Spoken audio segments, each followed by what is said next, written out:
Hello and welcome back to my YouTube channel. I hope you all are doing well. Today we'll be discussing about RTE Act 2009. So first of all, RTE Act stands for Right to Education Act 2009. RTE 2009 is an act of Parliament of India enacted on 4th August 2009 and implemented the right to free and compulsory education. Free and compulsory education मिलेगी जो कि रखी गई थी article 21A के अंदर। ये हमारी फंडामेंटल राइट्स में भी आता है and it was under 86th amendment act. तो एजुकेशन को फ्री एंड कंपल्सरी बनाने के बाद वो हमारा फंडामेंटल राइट बनाने वाला India became one of the 135 countries to make education fundamental right of every children when the act come into force on 1 April 2010। ये फोर्स मतलब कि इम्प्लीमेंट हुआ था, ये हमारा जारी कर दिया गया था ऑन 1 अप्रैल 2010 में। जो आरटीई था उसके अंदर जो पर्सन विद डिसेबिलिटीज थे उनके लिए एक और हमारा प्रोविजन किया गया था कि वो 18 ईयर्स तक अपना जो है ये हमारा RTE free and compulsory education है वो उनका रहेगा। It was under the person with disabilities act. जो the title of RTE act incorporates the words free and compulsory education. Free education means that no child shall be liable to pay any kind of fee और charges.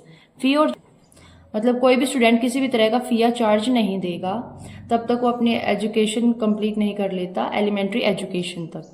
Compulsory education का मतलब होता है कि ये उनका एक दायित्व है, उनका ऑब्लिगेशन है उसको अपनी एजुकेशन को कंप्लीट करना। ये नहीं कि सिर्फ उनके लिए एक प्रोविजन बना दिया गया है, लेकिन उनका एक फंडामेंटल राइट भी है। जो ऑर्गेनाइजेशंस है, जो गवर्नमेंट है, स्टेट है और जो पेरेंट्स है वो इंश्योर करेंगे कि बच्चा अपनी एजुकेशन को जरूर कंप्लीट करेगा 6 to 14 ईयर्स के लिए, या अगर डिसेबल्स है तो अप टू 18 ईयर्स। इसके अंदर एक रिजर्वेशन सिस्टम भी था फॉर डिसएडवांटेज्ड ग्रुप या EWDS के लिए कि जो 25% है प्राइवेट स्कूल्स का जो सीट्स हैं वो अलॉट करी जाएंगी डिसएडवांटेज्ड ग्रुप को या डिसेबल्स को। Next, the RT act consist of some prohibitions that should be taken care in the schools. First one was physical and mental punishment. Physical and mental punishment जो school में students को दिया जाता था अगर वो काम कंप्लीट नहीं करते हैं या पढ़ाई नहीं करते हैं, एक तरीके से वो हैरेसमेंट होता था बच्चों का, तो वो इसके अंदर प्रोहिबिट कर दिया गया था। Screening procedures for admissions of children. जो कई सारे स्कूल्स हैं, प्राइवेट स्कूल्स होते हैं, उनके अंदर जो बच्चे हैं उनका इंट्रोडक्शन लिया जाता है, उनके कुछ टेस्ट वगैरह लिए जाते हैं फॉर एडमिशंस, या कई बार उनके पेरेंट्स तक का भी इंटरव्यू लिया जाता है और वो अच्छे से इंग्लिश को नहीं बोल पाते हैं या इंग्लिश नॉन नहीं है तो वो बच्चों का एडमिशन देने से मना कर देते थे, तो उस चीज़ को हटाया गया था। Then we have capitation fees. Tuition fees या कैपिटलेशन फीस वो नहीं लिया जाएगा। किसी कोई भी ट्यूशन या कैपिटलेशन फीस लेता है स्टूडेंट से तो वहां पर उनको एक प्रॉपर जुर्माना देना पड़ेगा स्कूल को, 10 टाइम्स चार्जेस उनको लगेंगे और उनको पनिशमेंट भी मिल सकती है या कोई और प्रॉब्लम भी उनको फेस करनी पड़ सकती है। Next we have private tuitions. Private tuitions नहीं देंगे, जो स्कूल के टीचर हैं वही उन्हीं बच्चों को प्राइवेट ट्यूशंस नहीं देंगे। Private tuition in the sense अगर वो टीचर इतना अच्छे से ट्यूशन पे पढ़ा सकता है तो वो वहां पर क्लासरूम में क्यों नहीं पढ़ा रहा है। So this is regarding the private tuitions by the teachers. Next, running of schools without recognition.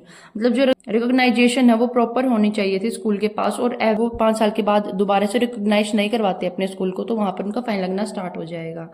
Next was the prohibitions regarding the RTE. Next हम की points regarding the academics of the school कि वहां पर क्या कैसे teacher बच्चों को manage करेगा, कितने टीचर्स होंगे, कितने स्टूडेंट्स होंगे। So there was a ratio given for pupil teacher ratio. तो यहाँ पर क्या होगा, प्राइमरी के लिए अलग था एंड अपर प्राइमरी के लिए अलग था। Upper primary consist of 6th to 8th class and the primary consist of 1st to 5th class. तो इसके अंदर क्या होगा ratio 30:1 and the ratio for this upper primary is 35:1। मतलब 35 स्टूडेंट्स के ऊपर 1 टीचर उनको टीच करेगा और 30 स्टूडेंट्स के ऊपर 1 टीच करेगा। Next, working days. Working days primary के लिए होंगे 224, अपर प्राइमरी।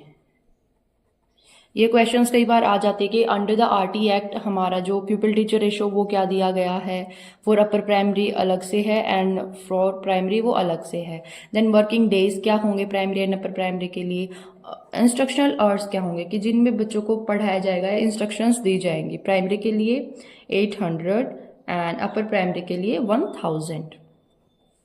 देन टीचर्स के लिए क्या होगा, टीचर्स के लिए होंगे 45 वर्किंग आवर्स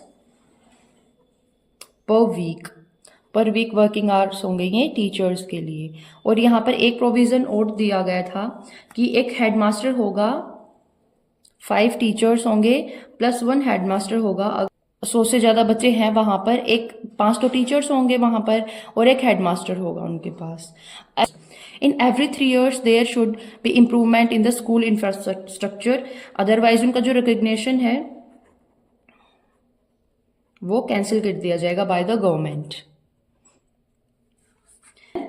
इंफ्रास्ट्रक्चर के अंदर क्या आता है कि जो वहाँ पर जो फैसिलिटीज़ है वो कैसी होंगी, क्या प्रॉब्लम हो, मतलब कैसे इन प्रॉब्लम्स को वो सोल्व करेंगे। प्रॉपर क्लासरूम्स होंगे, प्रॉपर फैसिलिटीज़ दी जाएंगी उनको, मतलब सीट्स बिल्कुल एक्सेसिबल होंगी, या उनको अगर देखने में किसी को दूर का नहीं दिखाई देता है, किसी की आईसाइट वीक है, तो उनके लिए प्रॉपर बोर्ड्स यूज़ करेंगे, बुक्स का अच्छे से यूज़ करेंगे, चार्ट यूज़ करेंगे। एंड जो क्लासरूम्स हो वो एयरी होंगे, ये नहीं कि बिल्कुल घुटनोई रखिए बच्चों को। Next we have barrier free access मतलब उनको अच्छे से रिसोर्सेज प्रोवाइड करे जाएंगे, स्पेशल स्टूडेंट्स के लिए भी, और जो जनरल स्टूडेंट्स है वो पढ़ रहे हैं उनको भी प्रॉपर रिसोर्सेज दिए जाएंगे ताकि वो अपने एजुकेशन है वो अच्छे से कंप्लीट करें। Separate toilets for boys and girls, drinking water facilities, play ground with secured boundary and walls, जो प्रॉपर प्ले मटेरियल भी दिया जाएगा। Teaching learning material, libraries and kitchen for mid day meal. Next key points, the area और limited neighbourhood. Area या limited neighbourhood का क्या मतलब होगा, जो क्लास 1 to 5 है वहाँ पर 1 किलोमीटर एरिया के अंदर एक स्कूल होना चाहिए जरूर। And for class 6 to 8 this distance can be 3 kilometres. इस एरिया के अंदर जरूर एक स्कूल तो होना ही चाहिए, ज़्यादा भी हो सकते हैं बट मिनिमम 1 यहाँ पर एक स्कूल, यहाँ पर और एक स्कूल इस डिस्टेंस के अंदर, वॉकिंग डिस्टेंस के अंदर यू कैन से।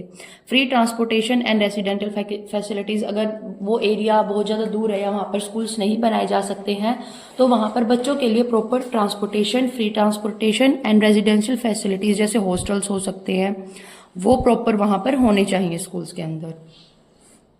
जैसे बताया गया है जहाँ पर पॉपुलेशन हाई है, डेंसिटी ज़्यादा है, तो वहाँ पर जो नेबरहुड स्कूल्स हैं उनकी संख्या ज़्यादा भी की जा सकती है पॉपुलेशन को देख करके। एक स्कूल तो मिनिमम होना ही चाहिए, वहाँ पर 2 या 3 भी हो सकते हैं अगर पॉपुलेशन ज़्यादा है तो। और अगर स्कूल्स वहाँ पर अवेलेबल नहीं है, कम पॉपुलेशन कम है, तो वो स्कूल्स जो वहाँ से थोड़ा सा दूर है वहाँ पर एक रेसिडेंशियल फैसिलिटीज़ होनी चाहिए बच्चों के लिए। Next, appropriate and safe transportation for child with disabilities. Social and cultural hindrance factors, कई बार होता है कि जो बच्चे जैसे पेरेंट्स नहीं पढ़े हुए हैं या थोड़े से बैकवर्ड क्लासेस से हैं या लेबर का वर्क करते हैं, तो बच्चों को भी यही सिखाते हैं भाई आप भी वही काम करो, पढ़ाई से कुछ नहीं होगा। तो जो हिंड्रेंस क्रिएट होती है ना, ये हिंडर क्रिएट करने वाले फैक्टर्स होते हैं, तो उनको वहां से एलिमिनेट करना है। It is the responsibility of the state to ensure the admission of the students and cancel the hindrance factors.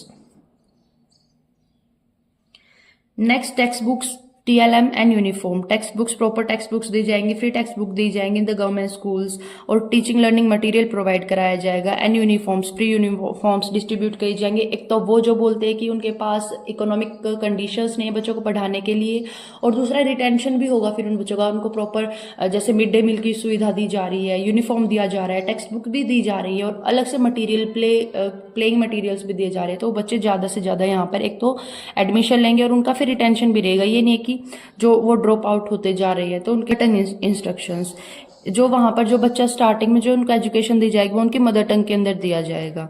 Then article 51A के it is the duty, fundamental duties के अंदर आता है ये, तो ये उनकी ड्यूटी भी अपनी एजुकेशन को कंप्लीट करना, उनके पेरेंट्स की भी, स्टेट की भी रिस्पॉन्सिबिलिटी है उसको वेरीफाई करना कि बच्चे एडमिशन ले रहे हैं, रिटेंशन हो रहा है बच्चों का, and they are completing their education properly with proper sources.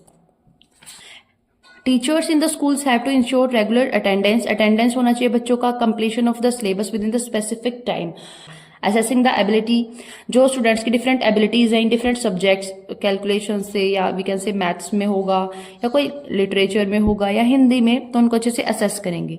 Prescribe special attention if needed, अगर किसी बच्चे को थोड़ा से ज्यादा ध्यान की जरूरत है वो भी प्रोवाइड करा जाएगा। Parents, students and teachers meetings, time to time meetings arrange की जाएगी अगर बच्चे के रिगार्डिंग कि बच्चा कैसे घर पे कैसा कर रहा है, उसको कोई प्रॉब्लम तो नहीं है या कोई मेंटल इश्यूज या कोई भी प्रॉब्लम उसको फेस नहीं हो रही है। Overall development of the child,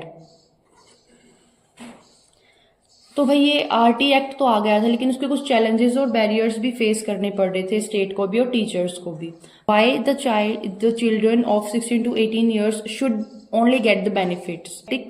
failure of automatic passage policy, providing education within state and interstate migrate children, ensuring equitable quality education का थोड़ा सा प्रॉब्लम हो रहा था इस चीज के अंदर।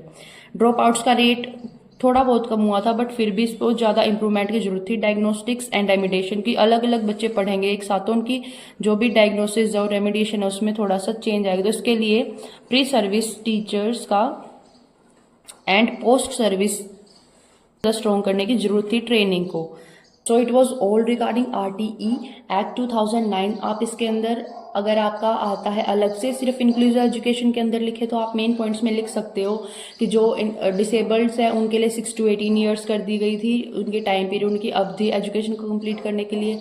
ट्रांसपोर्टेशन का अच्छा मतलब सेफ एंड सिक्योर ट्रांसपोर्टेशन के लिए बढ़ाया गया था। टीचर स्टूडेंट रेशो के ऊपर अलग अलग चेंजेस लाए गए थे।